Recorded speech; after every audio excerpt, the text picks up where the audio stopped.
தென்கிழக்கு அப்படிங்கிறது பார்த்திங்கன்னா நம்ம உணவுக்கான இடம், அக்னிக்கான இடம், சமையல் அறைக்கான இடம் அப்படிங்கிறோம்.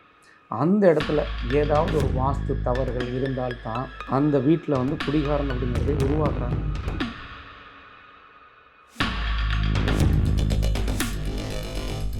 ஒரு பெண்ணுக்கு தீராத தொடர்ந்து புண்ணோ அல்லது வந்து கொப்பளங்களோ அல்லது ஸ்கின் அலர்ஜி, தோல் தொடர்பான ஏதாவது ஒரு அலர்ஜி வந்துகிட்டே இருக்குது அப்படின்னா, இதே தென் கிழக்கும் தென் மேற்கும் பாதிக்கப்பட்ட பெண்களுக்கு பக்கவாதத்தை கொடுக்கும். அப்போது இந்த பூர்வீகமான வீடுகள் தவறாக இருந்தால் நீங்கள் என்னதான் வீடுகள் வந்து கட்டி போனாலும் சரியான பலனை கொடுக்கறதில்லை.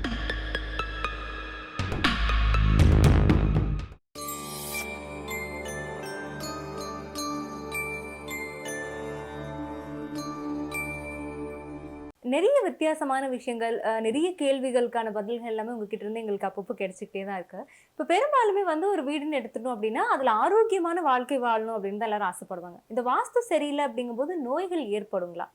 வாஸ்து தவறான வீடுகள் வந்து நோய்களை ஏற்படுத்துது அப்படிங்கிறது தொடர்ந்து பதிவிட்டுக்கிட்டே வர்றோம். அப்போது எந்த மாதிரியான நோய்கள் அப்படின்னு சொல்லி பார்க்கணுங்க. இப்போ நம்ம வீட்டை வந்து நம்ம மனித உடம்போடு ஒப்பிட்டு தான் பார்க்குறோம். நம்ம உடம்புமே வீடுமே ரெண்டும் ஒன்றுக்கொண்டு தொடர்புடையது தான். இப்போது நம்ம மனித உடம்பில் அதிகளவு ரத்தம் இருக்குது. அதே போல் தான் நம்ம அதிகளவு நம்ம நீரை தான் பயன்படுத்துவோம். வீட்டில் வந்து பார்த்திங்கன்னா அதிகளவு நீர் அப்படிங்கிறத நம்ம பயன்படுத்துகிறோம். இப்படி தான் நம்ம அந்த வாஸ்துவோடு ஒப்பிட்டு பார்க்கணும். அதுபோல் தான் இப்போ வந்து தீர்க்க முடியாத வியாதிகள் அப்படின்னு சொல்லி எடுத்துக்கிட்டிங்கன்னா, இது எல்லாமே நம்மளுடைய வீட்டோட தொடர்புடையது. அப்போ வீடு அப்படின்னு சொல்லி பார்த்திங்கன்னா, நமக்கு தாய் தந்தைகள் எந்த அளவுக்கு நம்மளுடைய டிஎன்ஏவுக்கு முக்கியமோ, அதுபோல் தான் இந்த வீட்டிற்கு பூர்வீகம் அப்படிங்கிறது ரொம்ப ரொம்ப முக்கியமான ஒன்று. அப்போது பூர்வீகம் சரியில்லாத ஒரு வீட்டில் வந்து நம்ம பிறந்து வளர்ந்துட்டு, அதுக்கப்புறமா நீங்கள் ஒரு வீடு கட்டி போயிட்டு நான் நல்லா இருக்கணும், ஆரோக்கியமாக இருக்கணும் அப்படின்னு சொல்லி நம்ம நினைக்கிறோம் இல்லையா? அப்போது இந்த பூர்வீகமான வீடுகள் தவறாக இருந்தால் நீங்கள் என்ன தான் வீடுகள் வந்து கட்டி போனாலும் சரியான பலனை கொடுக்கறதில்லை. இதை நம்ம தொடர்ந்து பதிவிடுறோம். அப்போது வீடுகள் ஏன் இந்த பாதிப்புகள் கொடுக்குது அப்படின்னு சொல்லி நம்ம முதல்ல தெரிஞ்சுக்கணும். எப்போவுமே ஒரு மனிதனுக்கு கால் பகுதியோ தலைப்பகுதியோ அல்லது வந்து கைகளோ இல்லை உடலில் இருக்கக்கூடிய உறுப்புகள் ஒவ்வொன்றுமே செயல் இழக்குது அல்லது பாதிக்கப்படுது அப்படின்னா அதுக்கு முழு காரணம் வீடு தான். இது நிறைய பேர்த்தினால ஏற்றுக்க முடியாது. இதுக்கு ஒரு சின்ன எடுத்துக்காட்டு சொல்லணும் அப்படின்னு பார்த்தீங்கன்னா, இப்போ கொரோனா காலகட்டங்களெல்லாம் பார்த்தீங்கன்னா நிறைய பேர் ரோட்டில் இந்த பிச்சை எடுக்கக்கூடியவர்கள், அதே மாதிரி தினமும் வேலைக்கு போய் எந்த ஒரு அவர்களுக்கு பின்புலமுமே இல்லாத பொருளாதார ரீதியாக பாதிக்கப்பட்டு டெய்லி வேலைக்கு போய் தான் அவங்க சம்பாதிக்கக்கூடிய நிலைமையில் இருந்தவங்க, வீடு வாசல்கள் இடம் எதுவுமே இல்லாத இருக்கக்கூடியவர்களாக இருந்தாங்க. அவர்கள்லாம் வந்து எத்தனை பேர் ஹாஸ்பிட்டல் வந்திருப்பாங்கன்னு நீங்கள் நினைக்கிறீங்க? இன்றைக்கு வரைக்கும் எனக்கு தெரிஞ்சு 99% அவங்கள ஹாஸ்பிட்டலுக்கே வர்றதில்லை. அதே போல் தான் இப்போ ரோட்டோரத்தில் இருக்காங்க இல்லையா? ரோட்டோரம் மனநிலை பாதிக்கப்பட்டவர்கள் அல்லது வந்து இந்த யாசகம் ஏந்துவர்கள்லாம் பார்த்திங்கன்னா, நம்ம வீட்டிலேருந்து தூக்கி எறியக்கூடிய பொருள்களை தான் அதிகமாக சாப்பிட்றாங்க. ஓடை பக்கத்துலேயோ அங்கே போகிறதுல ஏதாவது ஒரு தண்ணி ரோட்டில் இருக்கிற இடத்துல தான் தண்ணியை வந்து குடிக்கிறாங்க. அவர்களுக்கு ஏதாவது வந்து நோய் நொடிகள் அதிகமாக வந்து பார்த்துருக்கீங்களா? அவங்க டெய்லி ஹாஸ்பிட்டல் போய் பார்த்துருக்கீங்களா? இல்லை விபத்துக்கள் ஏற்பட்டு அவர்களுக்கு கை காலில் செயலிழந்து பார்த்துருக்கீங்களா? எதுவுமே இல்லை. அப்போது ஒருத்தருக்கு வந்து வீடு இடம் அப்படி இருந்தால் மட்டும்தான், அதில் வாஸ்து தவறுகள் இருந்தால் மட்டும்தான் பாதிப்பை கொடுக்கும். அப்படி இல்லைன்னா எதுவுமே பாதிப்பு கொடுக்காது. இப்போ நிறைய இடங்களில் வந்து தோல் வியாதிகள் எல்லாமே வருது. இந்த சொரியாசிஸ், கையில் வந்து அரிப்பு அதிகமாக இருக்கிறது, அந்த மாதிரிலாம் சொல்கிறாங்க இல்லையா? இதுக்கு எல்லாமும் வாஸ்துவுக்குமே சம்மந்தம் இருக்குங்க. நிச்சயமாக ஒரு வீட்டுடைய ஒரு ஆணுக்கு தோல் தொடர்புடைய நோய் அப்படிங்கிறது வருது அப்படின்னு சொல்லி பார்த்தீங்கன்னா, வீட்டின் கிழக்கு பகுதியும் தென்மேற்கு பகுதியும், தென்கிழக்கும் தென்மேற்கு பகுதியும் வாஸ்து தவறாக இருந்தால் தான் அந்த வீட்டில் இருக்கக்கூடிய ஆணுக்கு இந்த வெள்ளையாக வெள்ளைப்படுதல் அப்படின்னு சொல்லி அந்த நோய் சொல்லுவோம், தொழு நோயின்னு சொல்லுவோம், வெண்குஷ்டம்னு சொல்லுவாங்க. இந்த மாதிரி நோய்களை ஏற்படுத்தி கொடுக்கும். அதே போல் இதே நோய் பெண்ணுக்கு வருதுன்னா வட கிழக்கும் வட மேற்கும் வாஸ்து பாதிப்பு இருந்துச்சுன்னா பெண்ணுக்கு தோல் தொடர்புடைய நோய்களை ஏற்படுத்தி கொடுக்கும். எந்த விதமான பாதிப்பு இருந்தால் தோல் தொடர்புடைய நோய்களை ஏற்படுத்தி கொடுக்கும் அப்படின்னு சொல்லி இதில் பார்க்கணும். அப்போது ஒரு பெண்ணுக்கு தீராத தொடர்ந்து புண்ணோ அல்லது கொப்பளங்களோ அல்லது ஸ்கின் அலர்ஜி, தோல் தொடர்பான ஏதாவது ஒரு அலர்ஜி வந்துகிட்டே இருக்குது அப்படின்னா தென்கிழக்கு பகுதியில் பாதிப்பு வீட்டில் இருந்தால் மட்டும்தான் வரும், இல்லாட்டி வரவே வராது. ஏன்னா கிழக்கு என்பது சூரியனுக்கானது. எப்போ ஒரு வீட்டில் சூரியன் அடைபட்டாலோ இல்லை தென்கிழக்கில் தேவையற்ற கழிவுகள் சேர்ந்தால் மட்டும்தான் அந்த வீட்டில் இருக்கக்கூடியவங்களுக்கு நோய் அப்படிங்கிறதே ஏற்படும். இல்லாட்டி பெருசாக பெண்கள் அப்படிங்கிறவங்க பாதிக்கப்படுறதில்ல. இதே வீட்டுடைய தென்கிழக்கு பகுதியில் அடைப்பு இருந்து அந்த இடத்துலையே செப்டிக் டேங்கோ கழிவு நீரோ இல்லை சரியான வாஸ்து அமைப்பு இல்லாமல் இருந்து அந்த வீட்டிலேயே தென்மேற்கில் ரோடு குத்தலோ ரோடு பார்வையோ தென்மேற்கு தலைவாசில் இருந்தால் ஆணுக்கு இந்த வெண்குஷ்டம் வெண்புண்டிகள் தொடர்பான நோய்களை ஏற்படுத்தி கொடுக்கும். அப்புறம் நீங்கள் பொதுவாகவே ஒரு நோய் அப்படின்னு சொல்லி எடுத்துட்டிங்கன்னா இதை 2 வகையாக பிரிக்கலாம். பரம்பரையாக வரக்கூடிய நோய் ஒன்று, ஒரு டைம் நம்ம மறையக்கூடிய நோய் அப்படின்னு சொல்லி பிரிக்கலாம். இந்த பரம்பரையாக வரக்கூடிய நோய்களுக்கெல்லாம் என்ன காரணம்னு பார்த்தீங்கன்னா அந்த குடும்பத்துடைய பூர்வீகம் தவறாக இருந்தால்தான் பரம்பரையாக வரும். நமக்கு தாத்தாவோட சொத்து எப்படி பரம்பரையாக எல்லாத்துக்கும் பேரனுக்கு அடுத்த பேரனுக்குன்னு சொத்துக்களை பிரிக்கிறோம், இதே மாதிரி தான் நோய் நொடிகளையும் நம்ம எடுக்கிறோம். இது ஒரு விஷயம் மட்டும், தாத்தா சொத்து மட்டும் கொடுப்பாருன்னு நினச்சக்கூடாது. நோய்கள் இருந்தாலும் நோய்கள் நமக்கு வரதான் செய்யும். அவருக்கு கேன்சர் வந்துச்சுன்னா அதே போல் அவங்க 2 தலைமுறை 3 தலைமுறை யாரோ ஒருத்தருக்கு அந்த கேன்சர் இருக்கும். சுகர் இருந்துச்சுனால அப்படியே சுகர் அப்படிங்கிறது இருக்கும். அப்போது பூர்வீகம் அப்படிங்கிறத சரி பண்ணால் மட்டும்தான் இதுக்கு எல்லாத்துக்குமே தீர்வு கிடைக்கும். இப்போ நிறைய இடங்களில் பக்கவாதம் அப்படிங்கிறதும் பாதிக்கப்படுறாங்க இல்லையா, ஆண்கள் பெண்கள் நிறைய இடங்கள். இதுக்கு என்ன விஷயம் காரணமாக இருக்குது? பக்கவாதம் அப்படின்னு சொல்லி பார்த்தீங்கன்னா இதுவும் ஆணுக்கும் பெண்ணுக்கும் தான் எடுக்கணும். ஏன்னா ஒரு வாஸ்து தவறான அமைப்புகள் இருக்குன்னா அது 2 பேர்த்தையும் பாதிக்காது. இப்போ வட கிழக்கும் வட மேற்கும் பாதிக்கப்பட்டுச்சுன்னா ஆண்களுக்கு பக்கவாதத்தை கொடுக்கும். இதே தென் கிழக்கும் தென் மேற்கும் பாதிக்கப்பட்டால் பெண்களுக்கு பக்கவாதத்தை கொடுக்கும். இதில் ஒரு பியூட்டியான விஷயம் என்னென்னு பார்த்தீங்கன்னா இந்த பக்கவாதம் கொடுக்கக்கூடிய வீடுகளில் தான் அந்த தோல் நோயே வரும். ஒரு வீட்டுக்கு தோல் தொடர்பான நோய் வருது அப்படின்னாலே அந்த குடும்பத்தில் யாருக்காவது பக்கவாதம், நரம்பு தொடர்பானது, கைகால்கள் தொடர்பான நோய்கள் வரப்போகுதுங்கிறதுக்கு அறிகுறி.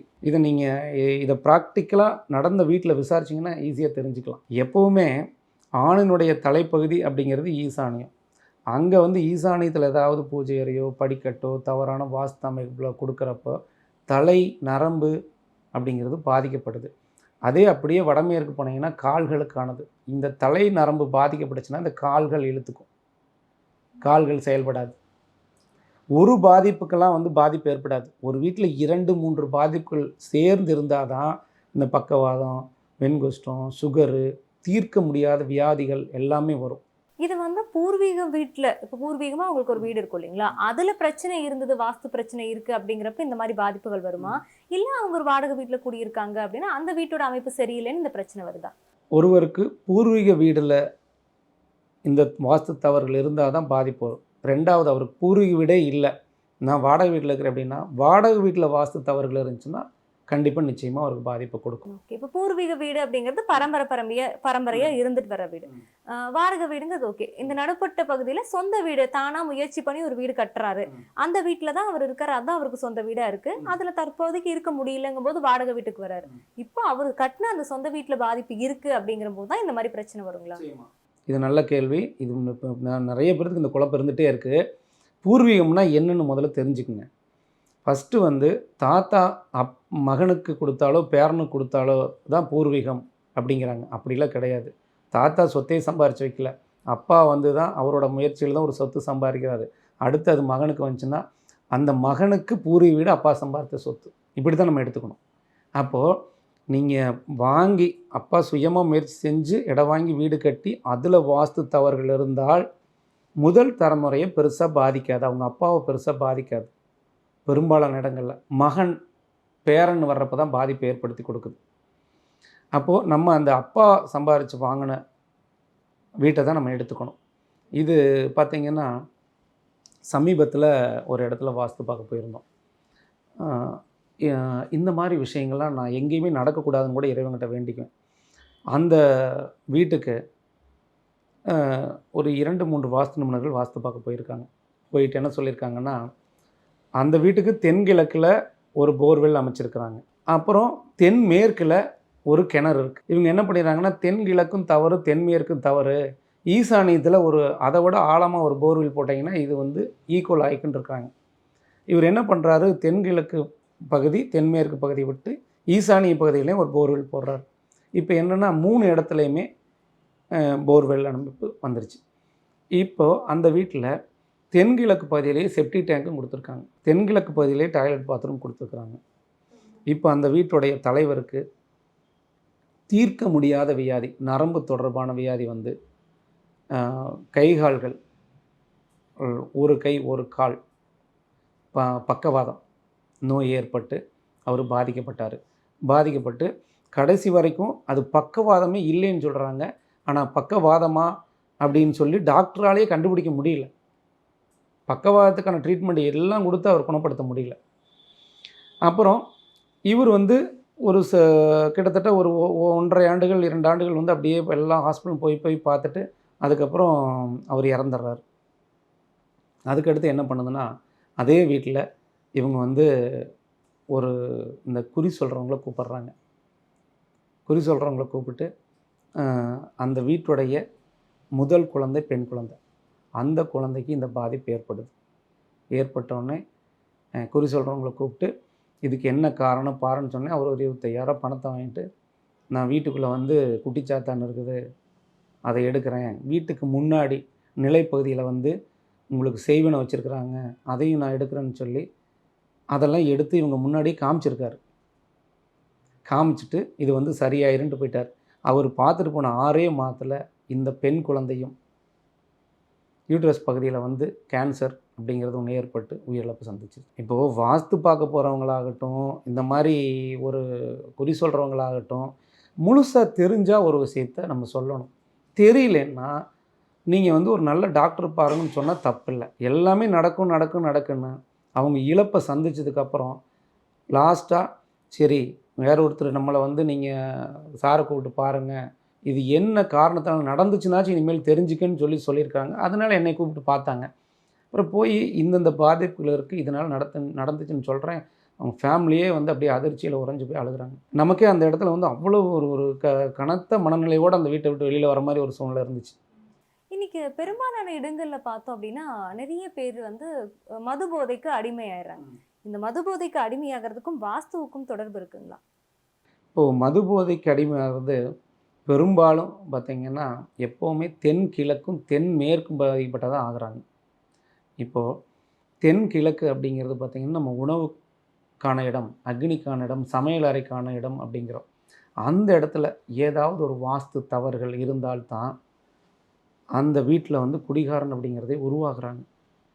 இல்லாட்டி பெரும்பாலும் எல்லாருமே குடிக்கிறதுக்கு போகிறதில்ல. அது பெண்ணாக இருக்கட்டும் ஆணாக இருக்கட்டும் 2 பேர்த்துக்குமே இந்த தென்கிழக்கு வடமேற்கு பாதிக்கப்பட்டால் தான் நீங்கள் அந்த ட்ரிங்க் அடிக்ட் ஆகுறாங்க. அதை சரி பண்ணிட்டோம் அப்படிங்கும்போது சரி பண்ணுறப்ப அவங்களுக்கு ஒரு மாற்றங்கள் கிடைக்குது. ஆனால் 100% மாற்றங்கள் அப்படிங்கிறது கிடைக்கிறது இல்லை. ஏன்னா எந்த ஒரு பொருள் மீதும் நீங்கள் வந்து அடிக்ட் ஆகிட்டீங்கன்னா அதிலிருந்து வெளிவரது ரொம்ப கஷ்டம். அது ஸ்டார்டிங்லேயே நீங்கள் கண்டுபிடிச்சிட்டீங்க, அது நோயாக இருக்கட்டும் இல்லை இந்த போல் குடிகாரர்களாகட்டும், முன்னாடியே கண்டுபிடிச்சி அதற்கான மாற்றங்கள் செஞ்சால் இது 100% பலன் கொடுக்குது. நோய் முக்தி போனதுக்கப்புறம் நீங்கள் என்ன தான் வாஸ்துப்படி மாற்றி அமைச்சாலும் பெருசாக பலன் கொடுக்கறது இல்லை. இப்போ நம்ம பேசும்போது நீங்கள் சொல்லியிருந்தீங்க நிறைய இடங்களில் செப்டிக் டேங்க் வந்து இந்த இடங்களில் தான் அமைக்கணும் அப்படின்னு. இன்றைக்குமே பெரும்பாலான இடங்களில் கிராமப்புறங்கள் எடுத்துட்டோம் அப்படின்னா அந்த டாய்லெட் ஃபெசிலிட்டி அப்படிங்கிறது இல்லாமல் இருக்குது. அது எல்லா வீட்டுக்கும் கொண்டு வரணுங்கிறது கட்டாயமாக்கப்பட்டிருக்கு. இருந்தாலுமே ஒரு சில இடங்கள் அது இல்லாமல் இருக்குது இல்லைங்களா? இப்போ ஒரு வீட்டுக்கு டாய்லெட் அப்படிங்கிறது முக்கியம் தான். அது இல்லாமல் இருக்குது அப்படிங்கும்போது அதுக்கு வாஸ்து பிரகாரம் ஏதாவது பிரச்சனைகள் வருமா? நேற்று நீங்கள் கேட்ட கேள்விக்கான இடத்த தான் நான் வாஸ்து பார்க்க போயிருந்தேன். என்ன பார்த்தீங்கன்னா, அவர் ஒரு பிரபலமான ஒரு வாஸ்து நிபுணரை கூப்பிட்டு பார்க்குறாங்க. அவர் என்ன பண்ணுறாருன்னா வாஸ்துக்கு மார்க் போடுறாரு. என்ன பண்ணுறாங்க, டாய்லெட் பாத்ரூம் உள்ளே இருந்தால் இத்தனை மார்க்கு மைனஸ், செப்டி டேங்க்கு நீங்கள் ஒரு காம்பவுண்டுக்குள்ளே இருந்தால் இவ்வளோ மார்க் வந்து மைனஸு. அப்போ வீடு அப்படிங்கிறத 100% கட்ட முடியாது அப்படின்னு சொல்லிடுறாங்க. படிக்கட்டுன்னு இருந்தால் அதுக்கு ஒரு மைனஸ் அப்படின்னு சொல்லிடுறாரு. இவர்களும் என்ன பண்ணுறாங்களோ அவங்கள நம்பி வீடை கட்டுறாங்க. கட்டி முடிச்சு நிம்மதியாக இருந்தாங்களான்னு இல்லை. அப்புறம் எனக்கு ஃபோன் பண்ணார். ஒரு 2 நாளைக்கு முன்னாடி தான் ஃபோன் பண்ணார். அப்புறம் நேற்று நான் பார்க்குறதுக்காக போயிருந்தேன். அப்போ ஒரு ஃபோன்லேயே சொல்கிறார், சார் நான் வடக்கும் கிழக்கும் இடம் விட்டுருக்கேன், தெற்கு மேற்கு குறைவான இடம், வட மேற்கில் டாய்லெட் பாத்ரூமு, வீட்டுக்குள்ளே டாய்லெட் பாத்ரூமே இல்லை, படிக்கட்டு கேண்டிலீவர் படிக்கட்டு போட்டிருக்கிறேன், கிழக்கும் வடக்கில் ஜன்னல் வச்சுருக்கிறேன் சார் அப்படின்னாரு. சரி இதெல்லாம் வச்சு ஏன் சார் பாதிப்பு வந்துச்சு அப்படின்னு. இது எப்படி வந்துச்சுன்னே தெரியல அப்படின்னாரு. அப்போ அங்கே போய் பார்த்தோம்னா எல்லாமே இருக்குது, ஆனால் அந்த கட்டிட அமைப்புன்னு ஒன்று கொடுக்குறோம்ல அது தவறு. எல்லாருமே வாஸ்து அப்படின்னா அக்னியில கிச்சன், வடமேற்கு வாயுமொழியில் டாய்லெட் பாத்ரூம், தென்மேற்குனா பெட்ரூம், உச்ச வாசல், இது மட்டும்தான் சொல்லிகிட்டு இருக்கிறாங்க. கிழக்கு வடக்கு ஜன்னல்கள், அது மட்டும் வாஸ்து இல்லை. அது வந்து ஒரு 10% வாஸ்து தான் இது. 90% வாஸ்துங்கிறது வேற அப்படிங்கிறத நானும் எங்கள் டீம் சார்பாகவும் தொடர்ந்து வலியுறுத்திட்டே வந்துட்டே இருக்கிறோம். சார் அது சொல்லிட்டே இருக்கீங்க. இப்போ ஒரு வீட்டில் வந்து டாய்லெட் பாத்ரூமே இல்லை, ஆனால் அந்த வீட்டில் வாஸ்து சரியாக இருக்குமா அப்படின்னு கேட்குறேங்க. இப்போது வீடும் மனித உடலும் ஒன்றுங்கிறோம். இப்போது ஒரு வீட்டில் எங்கள் தலை, எங்கள் கால், எங்கள் வயிற்றுப்பாங்கன்னு நம்ம வாஸ்துவில் பிரிக்கிறோம். அதே போல் தான் நம்ம உடம்புல கழிவு இல்லாத இருக்குமா? நம்ம உடம்புக்குள்ளே கழிவு இருக்குது. நம்ம சாப்பிட்றது கூட கழிவாக தானே கன்வெர்ட் ஆகுது. அதே மாதிரி தான் வீட்டுக்குள்ளே டாய்லெட் பாத்ரூம் இருந்துச்சுன்னா அதனால் எந்த தவறும் கிடையாது. இப்போது நீங்கள் அடிப்படையாக ஒரு வாஸ்து படிக்கிறீங்க அப்படின்னா நாங்கள் அடிப்படையாக சொல்லிக் கொடுக்குறோம்னா இது இங்கே வரக்கூடாது அப்படிங்கிறத நாங்கள் சொல்லிக் கொடுக்குறோம். நீங்கள் அதையவே எடுத்துகிட்டு டாய்லெட் பாத்ரூமே வரக்கூடாது, படிக்கட்டு கேத்து, படிக்கட்டே வரக்கூடாது அப்படிங்கிறாங்க. அப்போது டாய்லெட் பாத்ரூம் கேது, படிக்கட்டு கேது, இது 2 மட்டும்தான் கேதுவாக இருக்கா? வீட்டுக்குள்ளே ஏகப்பட்ட கேது இருக்குது. அப்போ இதெல்லாம் வந்து ஒரு அடிப்படையே தெரியாமல் ஏதாவது ஜோதிடத்தை கனெக்ட் பண்ணி வாஸ்து சொல்கிறாங்கிற பேரில் சொல்லிவிட்டு எத்தனை மக்கள் பாதிக்கப்படுறாங்க. நம்மலாம் போய் பார்க்குற இடத்துல ஒவ்வொரு இடமே வந்து பார்த்திங்கன்னா பார்க்குறப்ப அவ்வளோ வேதனையாக தான் இருக்குது, பாவமாக இருக்குது. நீங்கள் இன்றைக்கி இந்த வாஸ்துவில் ஒரு முக்கியமான ஒரு விஷயம் நம்ம சொல்லணும்னு நின்னாலும் என்னோடய ஆசை. ஒரு வாஸ்து நிபுணரை கூப்பிட்றாங்க அப்படின்னாலே கடவுளுக்கு நிகராக தான் வச்சு வாஸ்து நிபுணரை கூப்பிட்றாங்க. அவங்க கோயில்கள் எல்லாம் போய் பார்த்துட்டாங்க, மருத்துவமனைகள் எல்லாம் போய் பார்த்துட்டாங்க, அதை விட்டுட்டு பூஜை புனஸ்காரங்கள் பண்ணிட்டாங்க, குறி கேட்குறேன் அப்படின்னு சொல்லி போகாத கோயில்கள் இடங்கள் இல்லை, எல்லாமே பார்த்துட்டு முடியலன்னு தான் வாஸ்துக்காரங்கிட்ட வர்றாங்க. அவர்களிடம் வந்து நீங்கள் வாஸ்து பார்க்க போகிறப்ப நமக்கு என்ன தெரிஞ்சுதோ, நமக்கு 100% வாஸ்து தெரிஞ்சிச்சுன்னா அவர்களுக்கு 100% பலனை சொல்லணும். வாஸ்து தெரியலன்னா நீங்கள் ஒரு நல்ல டாக்டரை பாருங்கள், எனக்கு தெரியாதுன்ட்டு வந்துடணும். இவங்க போகிற வாஸ்து நிபுணர்கள் என்ன பண்ணுறாங்கன்னா ஒவ்வொருத்தருடைய பங்குக்கு கதவை மாற்று, ஜன்னலை மாற்று, செப்டி டேங்கை மாற்று, படிக்கட்டை மாற்று, கேது வருது, ராகு வருது, புதன் சந்திரன்லாம் வருது, எல்லா கிரகங்களுமே இது கூட இருக்குதுன்னு சொல்லிட்டு இது நெகட்டிவ் எனர்ஜியில் இருக்குது புதுசாக. அப்புறம் கர்மா பாதிக்கப்பட்ட வீடுன்னு சொல்லி அது ஒரு குரூப்பு. இப்படி ஒவ்வொருத்தரும் சொல்லிவிட்டு அறகுறையாக அவங்க வந்து ஒரு மனநிலை பாதிக்கப்பட்டிருந்தா முழு மனநிலை பாதிக்கப்படக்கூடிய அளவுக்கு பண்ணிட்டு வந்துடுறாங்க இந்த வாஸ்து நிபுணர்கள். நிச்சயமாக இதுக்காக தான் நான் இலவசமாகவே கிளாஸ் எடுக்கிறேன்னு சொல்கிறேன். அப்புறம் என்ன பண்ணுறாங்கன்னா வீடை போய் பார்த்துட்டு இங்கேருந்து போகிறப்பவே அவர் என்ன பண்ணுறாரு, வாஸ்து நிபுணர் வந்தாருன்னு நம்ம வாழ்க்கை தீந்துருன்னு சொல்லி தான் இவரை கூப்பிட்றாரு. அவர் கடனை வாங்கி கூப்பிட்றாரா இல்லை கையில் வச்சுக்கிட்டு கூப்பிட்றாரா அப்படின்னு சொல்லி அந்த கூப்பிட்றவருக்கு தான் தெரியும் பாவம். அவர் வந்து இங்கேருந்து போனோடனே இங்கேருந்து போகிறதுக்கு முன்னாடி எனக்கு வந்து பேங்க்கில் பணம் போடுன்னு சொல்லிடுறாங்க. 25,000 50,000 1 லட்சம் ஃபிக்ஸ் பண்ணி அமௌண்ட்டை போட்டுடுறாங்களா. இவங்க போய் பார்த்துட்டு திரும்ப வந்து வீட்டில் வாஸ்து ஏதாவது ஒரு ஆல்ட்ரேஷன் பண்ணணும், மாற்றங்கள் பண்ணணும்னா ஃபோனே எடுக்கிறதில்ல. ஃபோன் பண்ணி பார்த்து நூடுல்ஸ் ஆகிடுறாங்க. ஃபோன் பண்ணாருன்னா அவங்க சூப்பர்வைசரு, மேனேஜரு, அசிஸ்டண்ட்டு இப்படி யாரோ ஃபோன் எடுத்து பேசுவாங்க. கடைசி வரைக்கும் அந்த வாஸ்து பார்த்தவர் ஃபோன் எடுக்க மாட்டார். அப்புறம் இவர் ரொம்ப கம்பல் பண்ணி அங்கால பிடிச்சி இங்கால பிடிச்சி நம்பர் பிடிச்சி வாஸ்து நம்பர்கிட்ட கேட்டால் என்ன சொல்லுவாருன்னா, உங்களுக்கு திசாபுத்தி சரியில்லைங்க, அதனால் டைம் இப்படி தான் இருக்கும் பாரு. சமீபத்தில் ஒரு 4-5 வீட்டில் இது பார்த்தோம். இவர் திசாபுத்தி சரியில்லை, ஜாதகம் சரியில்லைன்னா எதுக்கு வாஸ்து பார்க்கணுங்கிறேன். அவர்கிட்ட 25,000 ஏமாற்றி வாங்கணும். நீங்கள் எத்தனை லட்சம் வேணாலும் பாருங்கள், தீர்வு கொடுங்க அப்படிங்கிறத நான் திரும்ப திரும்ப சொல்கிறேன். அவங்ககிட்ட வந்து ஒரு நம்பிக்கையை விதைச்சிட்டு நீங்கள் நல்லா இருந்துட்டு அவன் எவ்வளவோ அந்த கடன் ஆல்ரெடி கடனில் இருப்பாங்க. இவங்க வாஸ்து சொன்னாங்கிறதுக்காக திரும்ப கடனை வாங்கி வீட்டை இடிக்கிறது, டாய்லெட் பாத்ரூம் இடிக்கிறது, எல்லாத்தையும் இடித்து ஆல்ட்ரேஷன் பண்ணுவாங்க. அதில் ஒரு கடனாகிடுவாங்க. அப்போது ஒருத்தரை வந்து அப்படியே குழப்பி அவங்ககிட்ட வந்து பணம் பிடுங்கிறதெல்லாம் தவிர்த்துட்டு நேர்மையான முறையில் முழுசாக வாஸ்து தெரிஞ்சுக்கிட்டு வாஸ்து சொல்லுங்கள் அப்படிங்கிறத தான் நான் இந்த காணொலி வாயிலாக பதிவிட்டுக்கிறேன். நிறைய விஷயங்கள் பேசியிருக்கீங்க. எல்லாருக்கும் பயனுள்ள விஷயங்கள் நிறைய சொல்லியிருக்கீங்க. ரொம்ப நன்றி. வாய்ப்பளித்த பிரபஞ்சத்திற்கு நன்றி.